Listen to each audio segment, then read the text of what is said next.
Hi friends, வீரா சீரியலில் இன்றைக்கான எபிசோடில் என்ன நடக்க போகுதுன்னா, ராமச்சந்திரன் லக்ஷ்மி கிட்ட நீங்கள் எல்லாரும் அவனை நல்லவன் சொல்கிறதுக்கு அவன் என்னம்மா உங்கள் குடும்பத்துக்கு பண்ணிட்டான்னு கேட்க, மாமா மாறன் மாமா பண்ண நல்லது என்னதுன்னு தெரிஞ்சா நீங்கள் இப்படியெல்லாம் பேச மாட்டீங்கன்னு பிருந்தா சொல்கிறாங்க.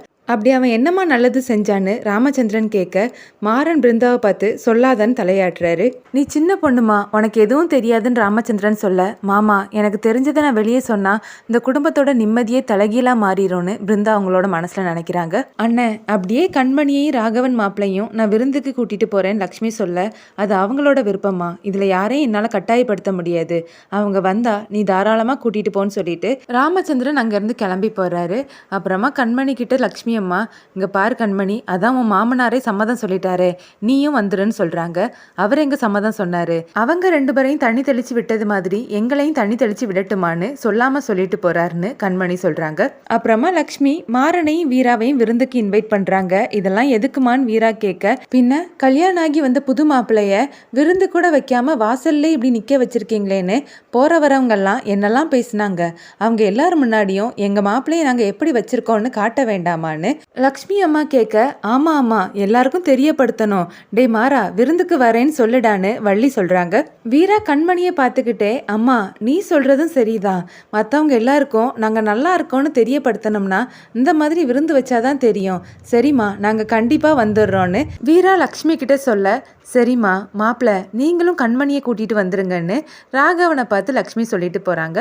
வடிவு கண்மணியுடைய கையை பிடிச்சி இழுத்துட்டு தனியாக கூட்டிகிட்டு போகிறாங்க. விடுங்கத்த, எதுக்காக என்னங்க கூட்டிகிட்டு வந்தீங்கன்னு கண்மணி கேட்க, உங்கள் அம்மா வந்து விருந்துக்கு கூப்பிட்டதுக்கு நீ ஏண்டி என் மேலே கோவப்படுறேன்னு வடிவு கேட்க, பின் என்ன அத்தை, என் தங்கச்சி என்னை பார்த்து சிரிக்கிறா, என்னை ஜெயிச்சுட்டதான் நினைக்கிறா, என் தங்கச்சியை எனக்கு எதிராக நிற்க விட்டு அந்த வள்ளி வேடிக்கை பார்த்துட்டு இருக்காங்க, இப்போ என்ன செய்கிறதுனே எனக்கு தெரியல, ஆமாம் என்னை எதுக்காக இங்கே கூட்டிகிட்டு வந்தீங்க சொல்லுங்கன்னு கண்மணி கேட்க, இங்கே பாருடி உங்கள் அம்மா விருந்துக்கு கூப்பிட்ருக்காங்களே நீ அங்கே போறியான்னு கேட்க, நான் எதுக்காக போகணும்னு கண்மணி சொல்கிறாங்க.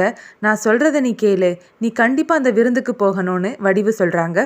எப்படி அத்தைன்னு கண்மணி கேட்க, இங்கே பாரு உன் தங்கச்சி சொல்கிறது மாதிரி அந்த மாறனும் அவளும் சந்தோஷமாக வாழ்கிறாங்களா இல்லையான்னு அவங்க கூடவே இருந்து பார்த்தாதான் நமக்கு தெரியும். நீ அதனால் உங்கள் வீட்டுக்கு போயாச்சுன்னா அவங்க எப்படி இருக்கிறாங்கங்கிற நீ கூட இருந்து பார்க்கும்போது உனக்கு புரியும். அதனால நான் சொல்றபடி நாளைக்கு நீ அவங்க கூட விருந்துக்கு போன்னு கண்மணி கிட்ட சொல்ல கண்மணியும் ஒத்துக்கிறாங்க. அடுத்த சீன்ல மாறன் கட்டில்ல உட்கார்ந்துருக்காரு. அவரை தாண்டி வீரா போகும்போது பாய் தடுக்கி கீழே விழ போறாங்க. அப்ப மாறன் அவங்கள தாங்கி பிடிக்கிறாரு. பேக்ரவுண்ட்ல ஒரு பாட்டும் போகுது. மாறன் தாங்கி பிடிச்ச பொசிஷன்லயே நிக்கிறாரு. வீரா மாறனை சுண்டி கூப்பிடுறாங்க. ஆமா இது கனவு இல்லையே, நீ எப்ப என் கையில இருந்து எழுந்தன்னு மாறன் கேட்கிறாரு. இப்போ எதுக்காக நீ என்னை தாங்கி பிடிச்சேன்னு வீரா கேட்க, நீ என் பொண்டாட்டி, நீ கீழே விழுந்துடக்கூடாதுங்கிற அக்கறையில் தான் தாங்கி பிடிச்சேன்னு மாறன் சொல்கிறாரு.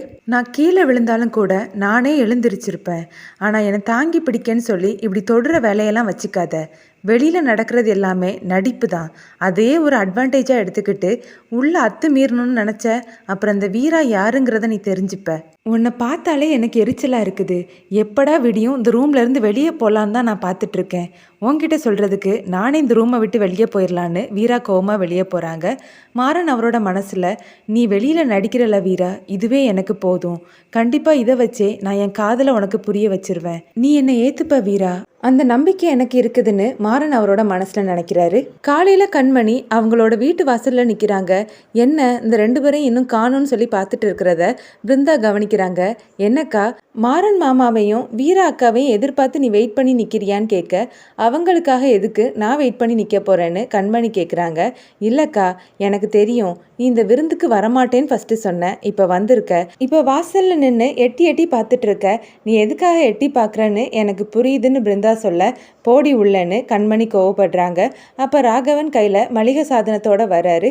என்னங்க இதெல்லாம்னு கண்மணி கேட்க, இல்லை இன்னைக்கு மாறனுக்கும் வீராக்கும் விருந்துன்னு சொன்னாங்கல்ல, அதான் மார்க்கெட்டுக்கு போய் தேவையான எல்லாத்தையும் வாங்கிட்டு வந்துட்டேன்னு ராகவன் சொல்ல, நான் உங்ககிட்ட இதெல்லாம் வாங்கிட்டு வாங்கன்னு சொன்னேன்னா, தம்பின்னு சொன்னதும் உடனே போய் வாங்கிட்டு வந்திருக்கீங்கல்லன்னு கண்மணி ராகவன் கிட்ட கோவப்படுறத லக்ஷ்மி பார்க்குறாங்க.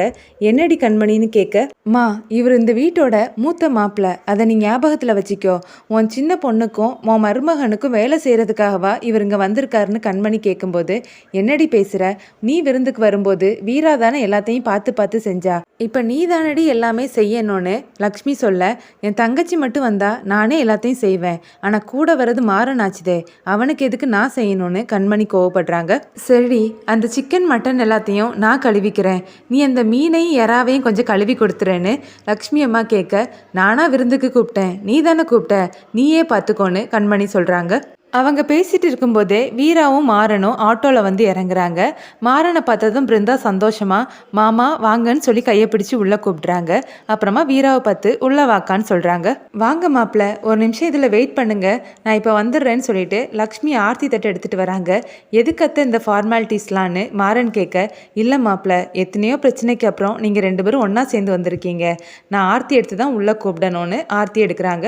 லக்ஷ்மி ஆர்த்தி எடுத்ததுக்கு அப்புறமா நானும் ஆர்த்தி எடுப்பேன்னு பிருந்தாவும் எடுக்கிறாங்க. அப்புறமா மாறன் கிட்ட தட்டில் காசு போடுங்க மாமான்னு கேட்க, மாறனும் பணம் எடுத்து போடுறாரு. லக்ஷ்மி அம்மா கண்மணி கிட்ட வீராவையும் மாப்பிள்ளையும் உள்ளே கூட்டிகிட்டு போன்னு சொல்ல, எனக்காக நீ வந்ததுக்கு ரொம்ப தேங்க்ஸ் கண்மணின்னு வீரா சொல்கிறாங்க. நான் ஒன்றும் உனக்காக வரலன்னு சொல்லிட்டு கண்மணி உள்ளே போகிறாங்க. அப்புறமா மாறன் ராகவனை பார்த்து, என்ன ராகவா, கையில் மளிகை சாதனம்லாம் செம்மையாக இருக்குது, வீட்டில் அப்பா சொன்னதுனால என் கூட பேச மாட்டேன்னு இருந்துட்டு இப்போ விருந்துன்னு சொன்னதும் தம்பி மேலே பாசத்தை கொட்டுறியேன்னு மாறன் கேட்க, ராகவன் அமைதியாக நிற்கிறாரு.